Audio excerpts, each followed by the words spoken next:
స్టార్టా good evening guys. ఈరోజు మనము టీఎస్ఎట్ exam గురించి ప్రీవియస్ క్వశ్చన్స్ డిస్కస్ చేసుకున్నాం కదా. ఈరోజు ఇంకో క్వశ్చన్ డిస్కస్ చేస్తున్నాం. క్వశ్చన్ చూడండి.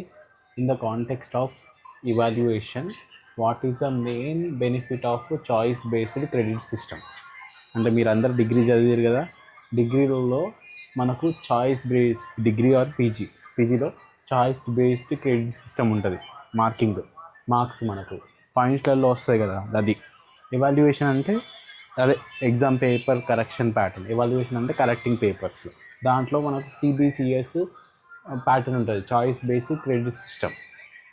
క్రెడిట్స్ ఉంటాయి ఒక్కొక్క సబ్జెక్ట్కి, కొన్ని క్రెడిట్స్ ఉంటాయి. ఒక మొత్తం డిగ్రీకి పీజీకి 1200 క్రెడిట్స్, 1000 క్రెడిట్స్ అట్లా క్రెడిట్స్ ఉంటాయి. ఈ what is the benefit of choice based credit system? ఈ క్రెడిట్ పాయింట్స్ యాడ్ అవుతాయి మనకు ఏ కోర్సు వల్ల. అది మీకు తెలిసి ఉంటుంది కొంతమందికి, చాలామందికి. మనము దానివల్ల లాభం ఏంది? చాయిస్ బేస్డ్ క్రెడిట్ సిస్టమ్ వల్ల లాభం ఏంది? First, it forces student to take all the courses by A department. It forces student అంటే బెనిఫిట్. మనము ఆన్సర్ ఇచ్చేటప్పుడు బెనిఫిట్ అన్నప్పుడు పాజిటివ్ పాయింట్స్ ఏమున్నాయి అనేది చూస్ చేయాలి ఎలిమినేషన్ మెథడ్లో. ఫస్ట్, ఇట్ ఫోర్సెస్ స్టూడెంట్ అంటే నెగిటివ్ కాబట్టి ఇది కాదు. It forces student to take a all the courses by the department. ఇది నెగిటివ్ ఉంది, ఇది wrong answer. Second, it allows students to choose courses according to their interest and aptitudes. Students interests and aptitudes ప్రకారం తీసుకోవచ్చు. ఇది కొంచెం positive ఉంది, ఇది right అయ్యే ఛాన్స్ ఎక్కువ ఉంది. తర్వాత ఇది చూసినాక ఓకే చేద్దాం. It eliminates the need for any examination. Choice based credit system అంటే ఎగ్జామినేషన్ ఉన్నట్టే కదా. మనం డిగ్రీలో పీజీలో ఎగ్జామ్ రాసే వచ్చినాం కదా. ఇది రాంగ్ ఆన్సర్. అండ్ ఇది ఏమంటుందంటే ఎగ్జామ్స్ ఏమి ఉండవు అని అంటుంది.